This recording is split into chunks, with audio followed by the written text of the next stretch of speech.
घरोघरी मातीच्या चुली या मालिकेचा आजचा भाग त्यांनी खूपच छान दाखवलाय हा प्रेक्षकांनो. सुरुवातीला आपण बघतोय की या सुमित्राताई पडणार असतात तेव्हा जानकी त्यांना सावरते. तेव्हा या सुमित्राताईंनी त्यांचा हात पटकन जानकीच्या हातात दिलेला असतो. जानकी विचारते, ठीक आहात ना आई तुम्ही? पुढे म्हणते की नकळत जसं तुम्ही माझ्या हातात हात दिलाय तसा नेहमी करता आमच्या हातात हात येऊ देत ना.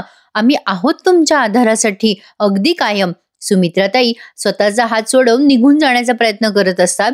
तेव्हा जानकी म्हणते, आई आई थांबा ना, कशा आहात तुम्ही? नाना कसे आहेत? आता सुमित्राताईंना खरं तर बोलायचंय पण त्या बोलत नाहीयेत. जानकी म्हणते, तुम्ही औषध घेतायत ना वेळेत? आता या म्हणतात, हो घेते मी. ओवी कशी आहे?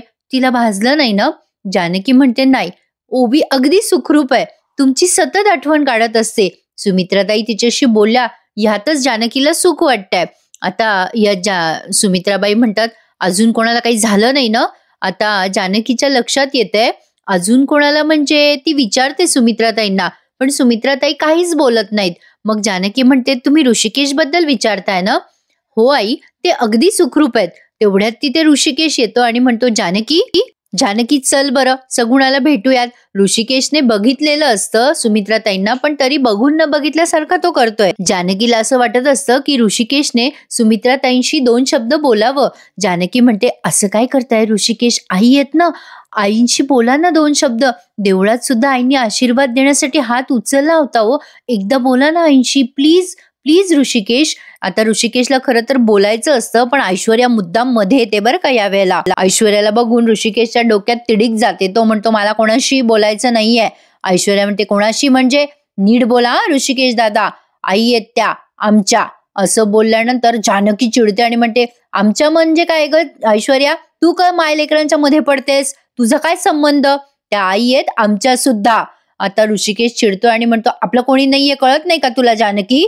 ऋषिकेश असं बोलतो तेव्हा जानकी आणि सुमित्राताई दोघीही त्याच्याकडे बघतच राहतात. आता ऋषिकेश जानकीचा हात धरतो आणि तिला ओढतच घेऊन जातो. ऐश्वर्याला हेच कारण पुरेसं ठरतं. ऐश्वर्या सुमित्राताईंना म्हणते, बाप रे आई, अहो हे काय होतं सगळं?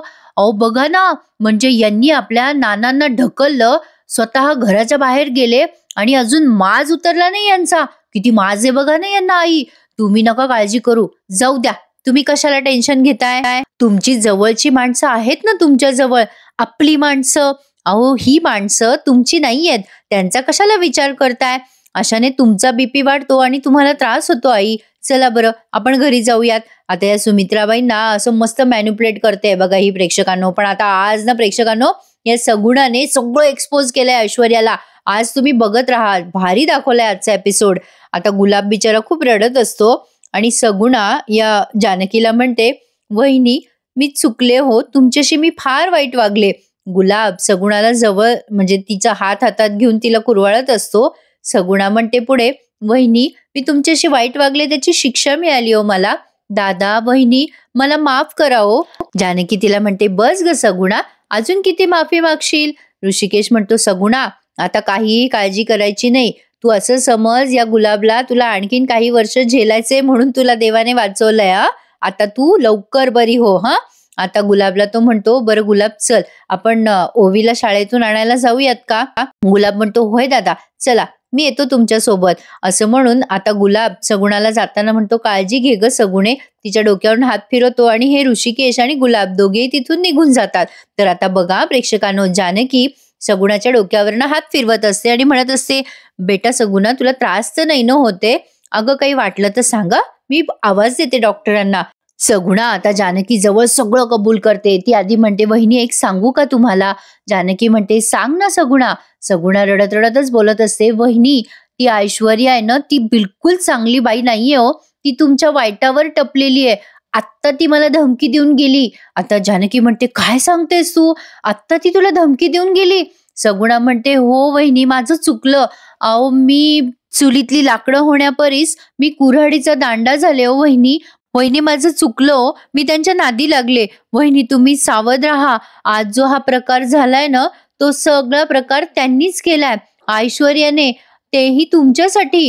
हे ऐकल्यावर जानकीच्या पायाखालची जमीनच सरकली आहे. आता सगुणा म्हणते, "मी नव्हतं सांगितलं त्यांना की मी तुमच्या घरी येणार आहे म्हणून."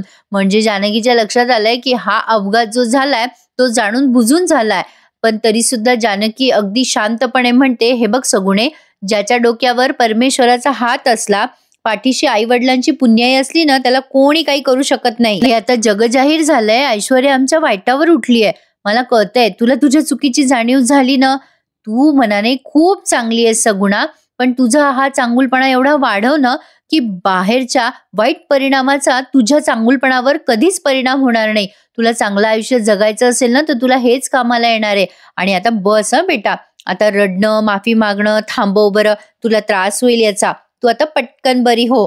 जानकी तिच्या डोक्यावरनं हात फिरवते, कुरवाळतच तिला म्हणते, "तू आता लवकर घरी ये हं."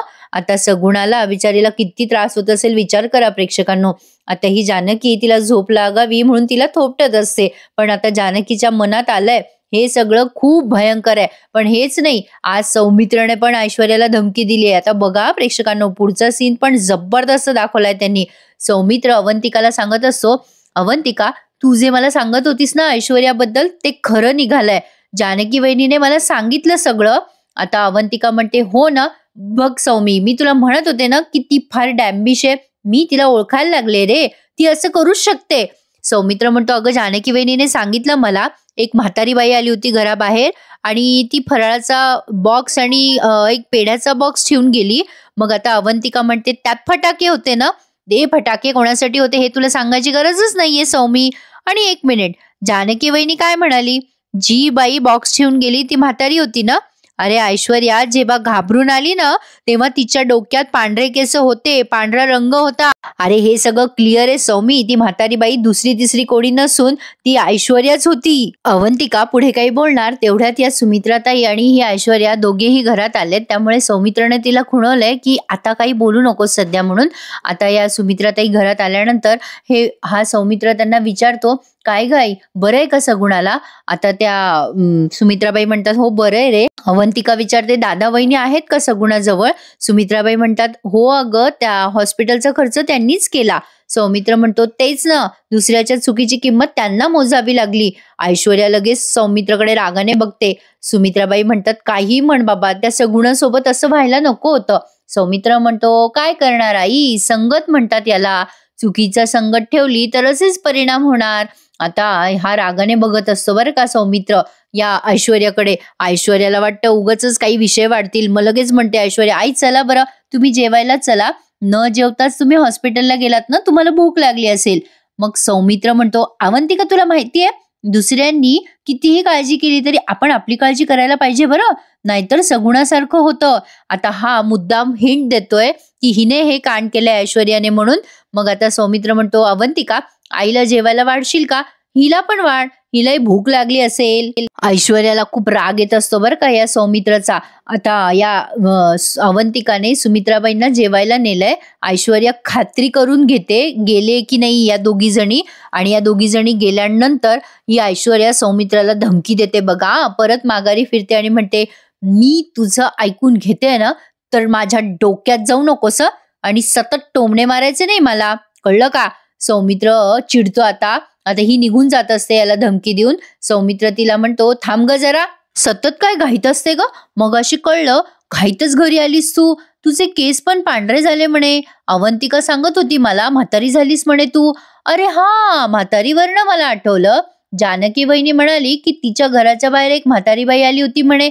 तिने फराळांच्या बॉक्समध्ये फटाके ठेवले." आता ऐश्वर्या घाबरते बरं का. सौमित्र म्हणतो, "म्हातारी बाई काय? म्हातारी बाई म्हटल्यावर पांढरे केस आलेच." आणि ऐश्वर्या म्हणते, "आणि आणि काय म्हणायचंय रे तुला? आणि काय म्हणायचंय रे तुला? त्या म्हातारीच्या वेशात काय मी गेले होते तिथे आणि मी तिथे फटाके ठेवले का? माझ्यामुळे ती सगुणा भाजली का? तुला म्हणायचंय काय हे सगळं मी?" आता सौमित्र तिला पुढे बोलू देत नाही आणि म्हणतो, "मी नाही, हे तूच केलेलं आहेस याची खात्री आहे मला. जानकी वहिनी घरात होती तेव्हा तिला त्रास देऊन झाला ग तुझा. आता ती तिथे सुखी आहे हे सुद्धा तुला बघवत नाहीये ना? नको काळजी करूस. या सगळ्याचा शेवट मी लवकरच करणार आहे." ऐश्वर्या म्हणते, "तू हरवणार या ऐश्वर्याला? या ऐश्वर्याला तू चॅलेंज करतोयस?" मग सौमित्र म्हणतो, "अगं तुला संपवणार मी, तेही पुराव्या सकट. अगं या घराचं नाही कोर्ट केलं ना तर लक्षात ठेव, नाव सौमित्र लावणार नाही." या घराचं कोर्ट करेल आणि तुझे सगळे सगळे गुन्हे पुराव्यासकट सिद्ध करेल, नाहीतर मी माझी वकिली सोडून देईल, असं म्हटलंय हा सौमित्राने. तिला चॅलेंजेस दिलंय. भारी होता की नाही आजचा भाग? मग लाईक करून टाका एकदाचा आणि चॅनलही सबस्क्राईब करा, म्हणजे तुम्हाला रिव्ह्यू हे रोज ऐकायला मिळतील खरे खुरे. आता ऐश्वर्या सौमित्रकडे रागाने बघत असते. सौमित्र तिला अशी धमकी देतो आणि निघून जातो. पण आता पुढचा सीन त्यांनी जानकी आणि ऋषिकेशचा दाखवलाय आणि तोही खूपच खास होता. जानकीने ऋषिकेशला खूप छान मोटिवेट केलंय. जानकी संध्याकाळच्या वेळेला दिवे लावते आणि देवघरामध्ये असलेले पैसे मोजते, किती किती राहिलेत, कसा खर्च करायचा आहे, पुढे काय काय वाढून ठेवलंय, बरंच काही बिचारी टेन्शन मध्ये आहे. म्हणजे थोडक्यात सांगायचं झालं तर तेवढ्यात तिथे ऋषिकेश येतो आणि म्हणतो जानकी. जानकी म्हणते, अरे आलात तुम्ही, चला फ्रेश व्हा बरं, मी जेवायला वाढते तुम्हाला, तुम्ही खूप थकलेले दिसताय.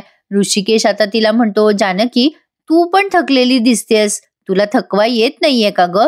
चेहऱ्यावरचं दुःख नेहमी हसण्याच्या रेषेखाली ठेवून देतेस, लपवून ठेवतेस, तुला नाही का ग थकवा येत कधी?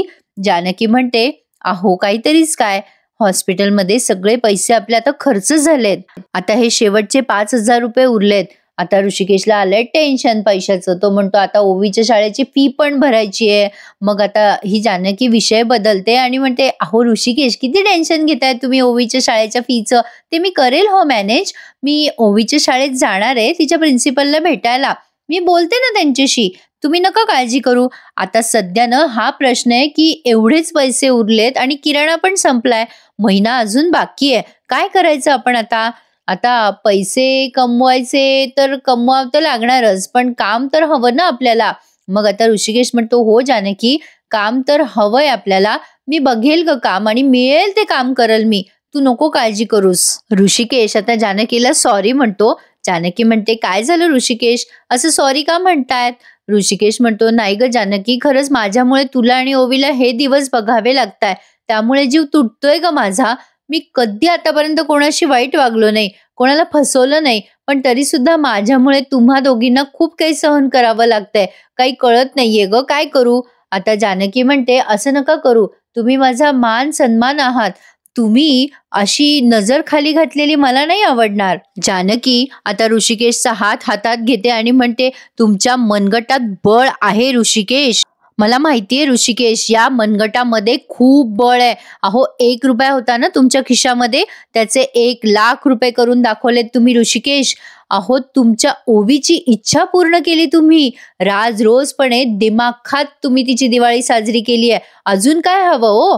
काय नाही करू शकत तुम्ही? अहो संघर्षाचे कितीही घाव बसू देत आपल्यावर, आपल्याला फक्त आणि फक्त 2च माणसं तोडू शकतात ऋषिकेश, आपण दोघं एकमेकांना. आपण दोघं एकत्र किती स्ट्रॉंग आहोत ना, हे तुम्हाला वेगळ्याने मला सांगायची गरजच नाहीये ऋषिकेश. हे बघा, आता काळजी करू नका, तुम्हीच म्हणालात ना मला पुन्हा आपण नव्याने सुरुवात करायची आहे म्हणून. आता ऋषिकेश तिच्याकडे बघतच राहतो. जानकी म्हणते, आता नव्याने सुरुवात करायची ऋषिकेश, खचायचं नाही, परिस्थितीशी संघर्ष करायचा, आता रडायचं नाही, लढायचं. ऋषिकेशला खूप मोटिवेशन मिळालंय जानकीच्या या बोलण्यामुळे, आणि का नाही मिळणार, किती पॉझिटिव्ह बोलली आहे जानकी. आता ऋषिकेश तिला जवळ घेत म्हणतो, नाही जानकी, जानकी आता मी हार मानणार नाही, मी आता खूप लढेन आणि खूप पैसे कमवेल, असं दोघंही आता एकमेकांना वचन देत आहेत. प्रेक्षकांनो आता बघा, या ऐश्वर्यानं काहीतरी सायकोलॉजिकल पेशंट दिसते मला प्रेक्षकांनो. आपण इथे फक्त मालिकेबद्दल बोलतोय, बाकी ते पर्सनली बोलण्याचा काहीही उद्देश नाहीये. तर ऐश्वर्याने असे एका पांढऱ्या फळ्यावरती नावं काढलेत, ऐश्वर्या, सुमित्रा, सौमित्र, शर्वरी, हे सगळे नावं काढलेत आणि आता प्रत्येकाबद्दल ती डिस्कस करत असते. ती सुरुवातीला म्हणते, त्या फळ्याजवळ जाऊ, जानकी, ऋषिकेश, ओवी, तुम्हा तिघांना तर मी घराच्या बाहेर काढलेलंच आहे, ही सुमित्रा तर माझ्या खिशातच आहे, आणि राहिला हा सारंग, हा काय बोलणार आहे माझ्या समोर, याचं तोंड शिवलेलंच असतं. आणि आमचे नाना तर बिचारे आजारीच आहे, त्यांची बोलती तर मी कायमची बंद करून टाकली आहे. आता ही काहीही करून सौमित्र आणि अवंतिकाच्या मागे लागणार आहे. त्यामुळे ऐश्वर्या म्हणते, आता राहिले हे दोघच, सौमित्र आणि ही अवंतिका, यांनाही मी या घराच्या बाहेर काढणार. मोठी झाडं उपटून फेकून दिली आहे मी, आणि हे आत्ता उगवलेलं गवत काढून फेकायला मला काय वेळ लागणार आहे, असं बोलून मोठ्याने हसते. आणि आता म्हणते, काय बोललास रे सौमित्र, मला तू संपवणार मला? अजून मोठ्याने हसायला लागते. अरे माझ्या विरोधात पुरावे शोधायच्या आत तुम्हाला नाही घराबाहेर काढला ना तर बघा. पण नको नको, घराबाहेर नको काढायला. तोच पॅटर्न नको, काहीतरी वेगळं पाहिजे ना. अरे हा, तुमच्या तोंडात बळ आहे ना, खूप जोर आहे ना तुमच्या तोंडात. आता तुमचं हे बळ आणि तुमच्या दोघांचं एकीचं बळ असतं तोडतेच. तुम्ही दोघही जण एकमेकांच्या सोबत आहात ना. आता नाही तुमच्या दोघांना एकमेकांच्या विरुद्ध उभं केलं ना तर नावाची ऐश्वर्या नाही, तुम्हाला वेगळं करून उद्ध्वस्त करून टाकेल मी. पण कसं करू? आता ती विचार करायला लागते आणि स्वतःच्याच मनाशी बोलते, मी असं काय करू जेणेकरून या दोघांमध्ये वाद होतील? काय करू मी? आता असा विचार करून ती स्वतःला आरशात बघते आणि आरशात जाऊन स्वतःशीच बोलायला स्वतःचं प्रतिबिंब बघते आरशात आणि म्हणते, ऐश्वर्या अगं उत्तर तर तुझ्या समोर आहे. अगं तुझ्यासारख्या सुंदर मुलीला डावलून तो त्या अवंतिकाच्या प्रेमात पडला. त्या अवंतिकाच्या नादी लागलास काय? तुझ्या त्या हॅप्पी मॅरिड लाईफ मध्ये मी 4 चांद लावते. तुम्ही 7 फेरे घेतलेत ना. आता तुमच्या संसाराला 360 अँगलने मी नाही फिरवलं ना तर नावाची ऐश्वर्या नाही. तुमच्या दोघांमध्ये संशयाची आग मी इतकी पेटवेल की अवंतिका स्वतःच्या गळ्यातलं मंगळसूत्र फेकून सौमित्रच्या तोंडावर मारेल आणि त्याच वेळेस तुमचं प्रेम हरेल. तुमचं प्रेम हरलं की ऐश्वर्याचा सूड पूर्ण होईल. शब्द आहे या ऐश्वर्याचा, सौमित्र आणि अवंतिका मी येतीये, तयार राहा तुम्ही दोघं जण. आता बघा प्रेक्षकांनो, या ऐश्वर्याने ठरवलंय की या दोघांमध्ये शंका निर्माण करायची, म्हणजे ही सौमित्राच्या मागे लागणार आहे. आता ही मालिका कुठे जाणार आहे. असो, आता या ओवीच्या शाळेमध्ये गेली ही जानकी आणि या मॅडम खूप कौतुक करत असतात ओवीचं. चित्रकला म्हणू नका, डान्स म्हणू नका, या सगळ्या गोष्टीमध्ये तुमची ओवी अगदी अव्वल आहे आणि एवढं सगळं करून अभ्यासही करते. बाई मला तर हिचं खूप कौतुक वाटतं. जानकीला ओवीचं कौतुक ऐकून छान वाटतं. आता सगळ्याच आई वडिलांना चांगलंच वाटतं. तर आता पुढे जानकी म्हणते, शाळेतून नोटीस आली होती ना फीची, मी काही पैसे आणलेत. आता ती काही पैसे त्या मॅडमला देऊ करते, म्हणजे देते ती पैसे. आता या मॅडमला वाटतं असेल सगळी फी, कशाला मोजायची, विश्वास असतो ना शेवटी. पण जानकी म्हणते, मॅडम पूर्ण फीस नाहीये ती, काही पैसे कमी आहेत जरा. असं म्हटल्यानंतर त्या मॅडम लगेच पैसे मोजायला लागतात. तर 5,000 रुपये असतात आणि ओवीच्या शाळेची फी आहे 25,000 रुपये.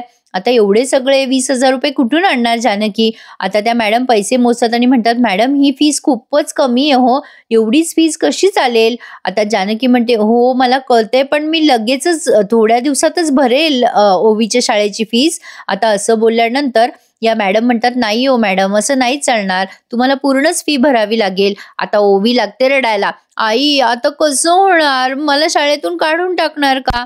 जानकीला आलंय आता टेन्शन.